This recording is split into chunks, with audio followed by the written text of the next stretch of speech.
ಈಶ್ವರಪ್ಪ ಉಚ್ಚಾಟನೆ ಆಗಿರುವ ನಾಯಕರು ಅವ್ರ ಮನೇಲಿ ನಿಮ್ಮ ಬಿಜೆಪಿ ನಾಯಕರಿಗೆ ಏನು ಕೆಲಸ? ಯತ್ನಾಳ್ ಅವರು, ಜಾರಕಿಹೊಳಿ ಅವರು, ಪ್ರತಾಪ್ ಸಿಂಹ ಅವರು ಅವರೆಲ್ಲ ಹೋಗಿದ್ದಾರೆ.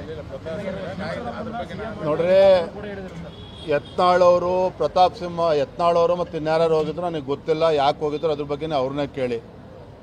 ನಾನು ಮೊನ್ನೆ ಈಶ್ವರಪ್ಪನವರ ಮಾತುಗಳನ್ನು ಗಮನಿಸ್ತಾ ಇದ್ದೆ. ಭಾಳ ಭಾರತೀಯ ಜನತಾ ಪಾರ್ಟಿ ಬಗ್ಗೆ ಕಾಳಜಿ ಇಟ್ಕೊಂಡು ಮಾತನಾಡಿದ್ದಾರೆ ಪಾಪ ಈಶ್ವರಪ್ಪನವರು. ವಿಜಯನ ನಾಯಕತ್ವನ ಒಪ್ಪೋದಿಲ್ಲ, ನಾನು ಭಾರತೀಯ ಜನತಾ ಪಾರ್ಟಿ ಕಾರ್ಯಕರ್ತ ಅನ್ನೋ ರೀತಿಯಲ್ಲಿ ಮಾತನಾಡಿದ್ದಾರೆ. ಒಂದೇ ಸಂದರ್ಭದಲ್ಲಿ ಗೌರವಾನ್ವಿತ ಈಶ್ವರಪ್ಪನವ್ರು ನೆನಪು ಮಾಡ್ಕೊಡೋದಕ್ಕೆ ಇಚ್ಛಪಡ್ತೇನೆ. ನಾನು ಮಾತನಾಡಬಾರ್ದು ಅಂದ್ಕೊಂಡಿದ್ದೆ.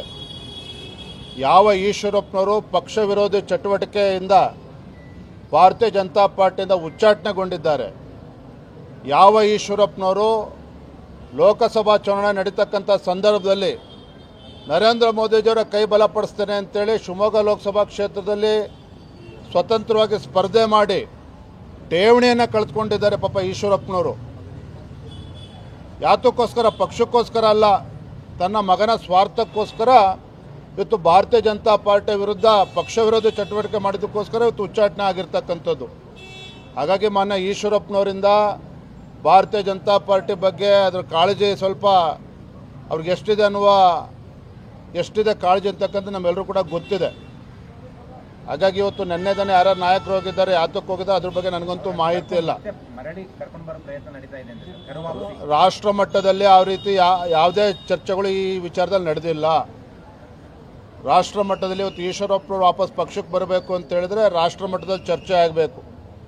ರಾಷ್ಟ್ರ ಮಟ್ಟದಲ್ಲಿ ನಮ್ಮ ರಾಷ್ಟ್ರೀಯ ನಾಯಕರು ಚರ್ಚೆ ಮಾಡಿ ರಾಜ್ಯ ನಾಯಕರ ಅಭಿಪ್ರಾಯ ಕೇಳಿದ್ರೆ ನಮ್ಮ ಅಭಿಪ್ರಾಯನ ಕೊಡ್ತೇವೆ. ಈಗ ಸಂದರ್ಭ ಇನ್ನೂ ಒದಗಿ ಬಂದಿಲ್ಲ.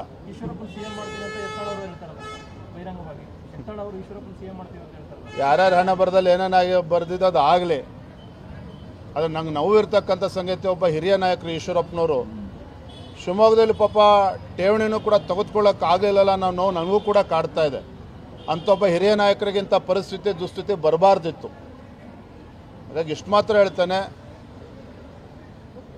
ಅವರು ಪಕ್ಷದಿಂದ ಉಚ್ಚಾಟನೆ ಆಗಿದ್ರೂ ಸಹ ಇವತ್ತು ಪಕ್ಷದ ಬಗ್ಗೆ ಬಿಜೆಪಿ ಬಗ್ಗೆ ಕಾಳಜಿ ಇಟ್ಕೊಂಡಿದ್ದಾರೆ, ಸಂತೋಷ.